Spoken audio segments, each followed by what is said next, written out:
tanggal 30 September 1965 hingga 1 Oktober 1965 dini hari, atau tepat 56 tahun yang lalu, 6 orang jenderal dan 1 perwira TNI Angkatan Darat diculik dan dibunuh dalam sebuah usaha kudeta yang dikenal sebagai Gerakan 30 September atau G30S PKI. Jenazah mereka dikubur dalam sebuah sumur tua berdiameter 75 cm dengan kedalaman 12 meter. Sumur itu berada di daerah Lubang Buaya yang berlokasi di Cipayung, Jakarta Timur.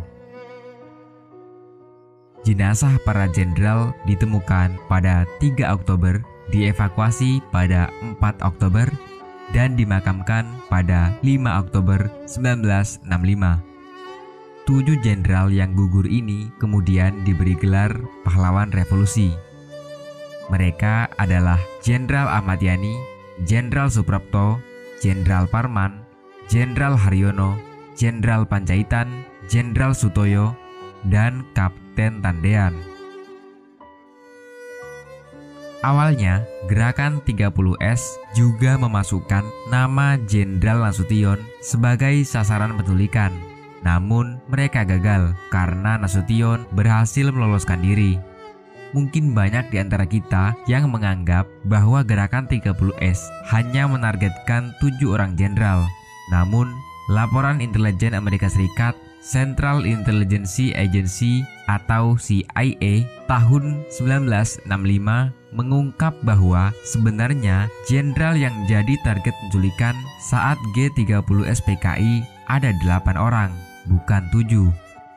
Lalu pertanyaannya, siapakah 1 orang lagi? Ternyata orang itu adalah Brigjen Ahmad Sukendro. Brigjen Ahmad Sukendro adalah bekas komandan intel kepercayaan Nasution yang kemudian jadi menteri. Brigjen Ahmad Sukendro adalah sosok penting di tubuh militer. Namanya masuk dalam grup jenderal elit yang dekat dengan Nasution maupun Ahmad Yani. Bagi PKI, perwira intelektual seperti Ahmad Sukendro ini merupakan bahaya besar. Maka dari itu, Brigjen Ahmad Sukendro menjadi salah satu target penculikan oleh kelompok ini. Namun, takdir berkata lain. Ahmad Sukendro pada akhirnya selamat karena Presiden Soekarno waktu itu memerintahkan dirinya untuk menjadi anggota delegasi Indonesia di acara peringatan Hari Kelahiran Republik Cina pada 1 Oktober 1965. Lantas, siapa sebenarnya Jenderal TNI Ahmad Sukendro? Berikut profil singkatnya. Ahmad Sukendro dilahirkan di Banyumas pada tahun 1923. Seperti banyak anak muda seusianya, di zaman Jepang ia memilih mendaftar menjadi anggota PETA. Saat revolusi, Sukendro bergabung dengan divisi Siliwangi. Nasution yang melihat potensi Sukendro menjadi tertarik. Bahkan ia menganggap bahwa Sukendro bukanlah perwira biasa. Cara berpikir dan kemampuan analisis Sukendro di atas rata-rata perwira lainnya. Karena itu, saat Nasution menjadi kepala staf TNI Angkatan Darat, ia lalu menarik Sukendro sebagai Asintel 1 KSAD. Nyatanya, kiprah Sukendro tidak mengecewakan. Seiring dengan tugas belajar yang diperolehnya di Amerika Serikat, ia juga sukses menjalin kontak dengan CIA. Beberapa program kerjasama TNI dan CIA mampir lewat tangannya.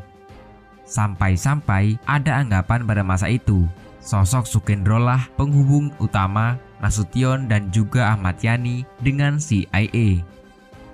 Bahkan dalam salah satu versi skenario Gestok menyebutkan karena kecerdasan dan lobi baiknya dengan CIA, Sukendro disebut-sebut sebagai salah satu orang yang layak dicurigai sebagai dalang, seperti disebut dalam buku Menguak Misteri Kekuasaan Soeharto, karangan Baskara Tulus Wardaya.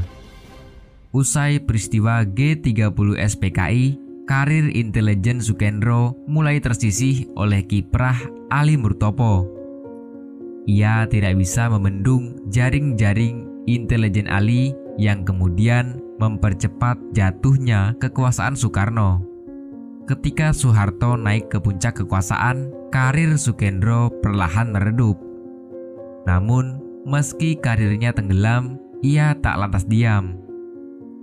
Dalam sebuah kursus perwira di Bandung, ia secara mengejutkan mengakui keberadaan Dewan Jenderal. Akibatnya, Soeharto yang notabene juga rekan dekatnya melalui Pangkalan Komando Pemulihan Keamanan dan Ketertiban, Jenderal Sumitro menggiringnya ke dalam penjara Nirbaya Cimahi selama 9 bulan. Selepas dari tahanan, Sukendro kemudian ditampung oleh Gubernur Jawa Tengah yang bernama Suparjo Rustam. Ia kemudian diberi kepercayaan untuk mengelola perusahaan di daerah itu. Baiklah, sampai di sini dulu pembahasan kita pada hari ini. Semoga bermanfaat. Saya akhiri. Wassalamualaikum warahmatullahi wabarakatuh.